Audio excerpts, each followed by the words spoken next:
Hi guys, another day, another video. In the last video, we have learned about race conditions, and as I have already told you, they're awesome. And this video is going to be an extension for the last video of what we have learned in the last video.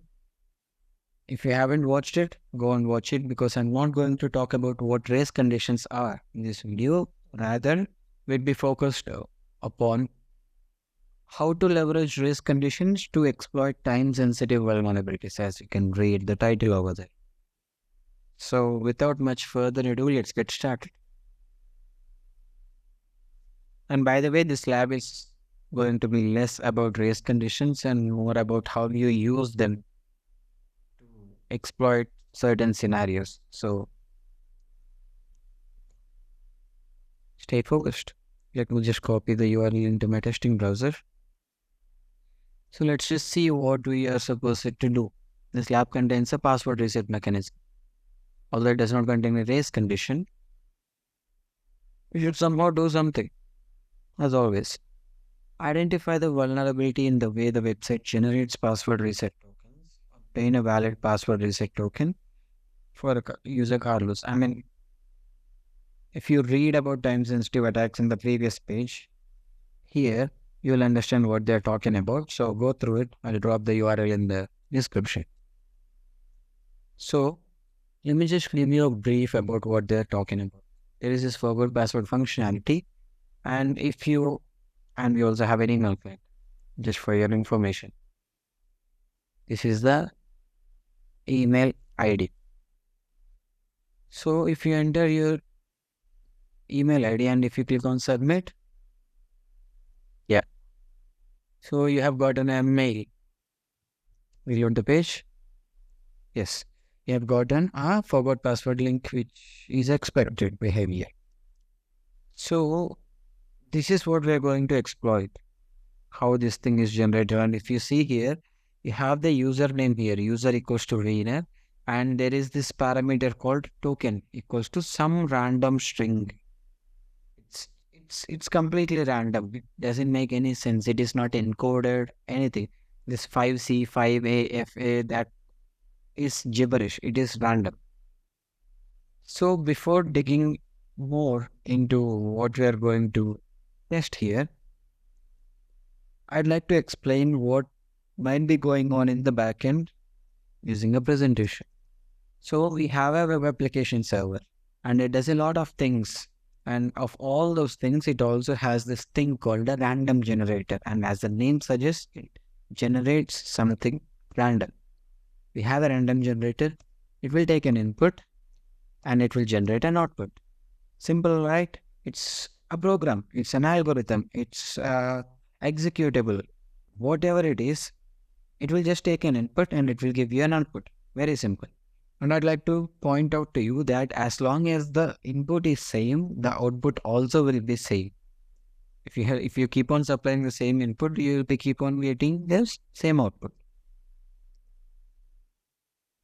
This input is generally called a seed phrase. Every random generator that you use in your computer for various purposes, take one input and it is called a seed phrase. And when you supply it to this random generator or a token generator, it will give you an output, which is a random token. So what are these tokens?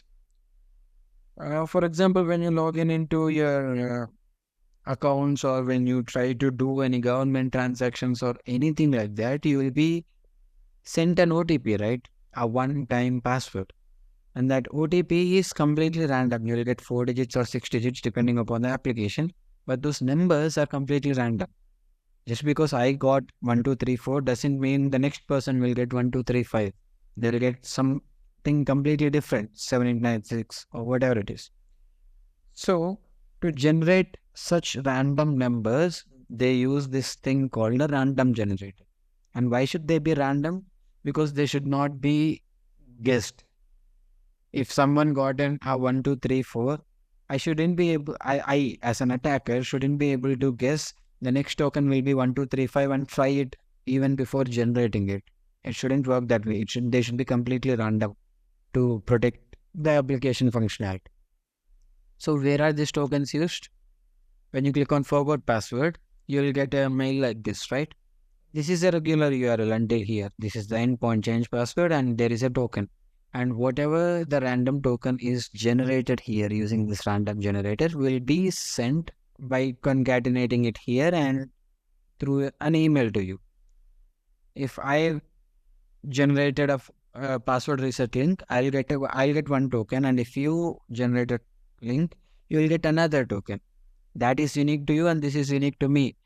So, how are we going to use this functionality in the real lab there and exploit the condition? As they have mentioned there, the random generator was using time as the seed phrase in the web application, and so time is the one random thing that everyone has, because the time now and the time now are different. At least in milliseconds, they'll be different. So it is frequently changing and it is unique every millisecond. And so that is one of the best seed phrases a computer can get. And it is normal that computers or servers or algorithms use time as a seed phrase. By using that information, how can we actually leverage this forward password functionality? Let me give you an example. Let's just assume there are two users, user 1 and user 2. If I somehow initiate a forgot password link for both the users at exactly the same time, in theory, they should get the same token allocated to both of them. So I can use that token to change the password of either user 1 or user 2. And we are going to use this concept to exploit the lab. So let's see. We have a token here, and this token belongs to a user called Wiener. But as per the objective, we are supposed to change the password of the user Carlos and then log into his account. And how do we do that? Let's go there. Let me just capture this request first. So I'm submitting the request. Yeah, the post request. I'm sending it to repeater. Let's name this forgot password, and this is of the user Wiener, right? So I'll name it that. Good. And we have gotten a link here. So as per the concept, if we repeat the same request, let me send it once again. And this is for the user Carlos. And the only thing I need to change here is username, which is Carlos. So when I send it, yes, please check your email, which means the email has been generated and sent for the user Carlos. But since we don't have access to his inbox, we should somehow use this technique to generate same token for Wiener and Carlos, and we have access to Wiener's inbox. So we can get a token there, and that token is same for Carlos as well. And so we'll change the name and we'll try to change the password. So let me just group this and perform a single packet attack, which is just a fancy name for sending both the requests in parallel.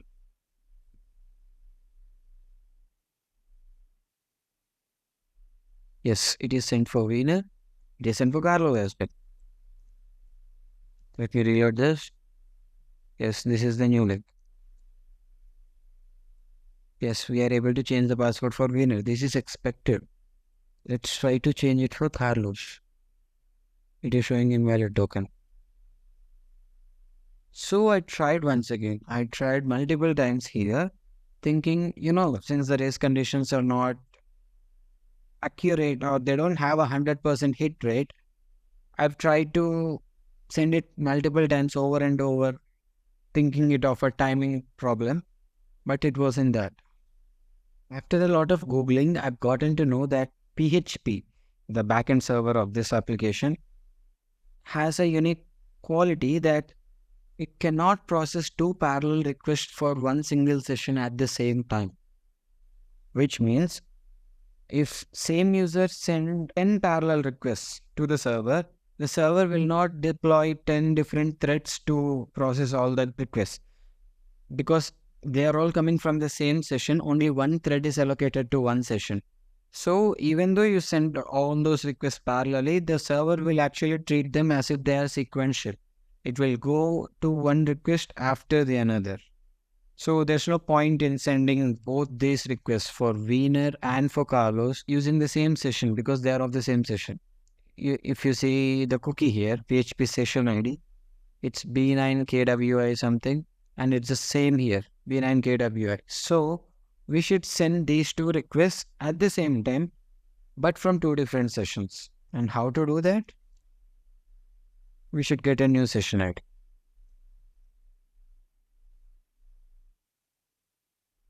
Let me send this to repeater.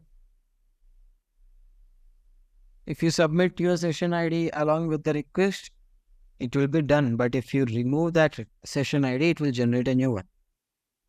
As you can see, a new session ID is generated in the subcookie response header. So here,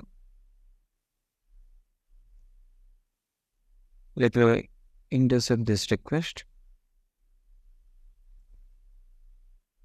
and change this old session ID with the new session ID and submit the request. Yes. And if you inspect this, you will have gotten a new CSRF cookie as well. CSRF token, which you need to copy and add it for Carlos. Because the old CSRF token is mapped to the old session ID. And since we have gotten a new session ID, we need a new CSRF token as well. This is the new CSRF token. And this was the new session ID, which I'll copy it here. Now we have two different sessions, right? This B9KW1 and this 5G3RN. And both of those have two different CSRF tokens. So now, if you send these two requests in parallel, the server will think that these two are coming from two different users, and so it will deploy two different threads to process this parallelly. And when you do that, it will invoke that random generator at the same time for both of these threads. And so it will take the same input, which is time, and give the same output, which is the token that we want. Let's try this in reality. Yes, it is sent for Wiener and for Carlos. Yes, this is the new. Okay, we have gotten a token. It is working for Wiener.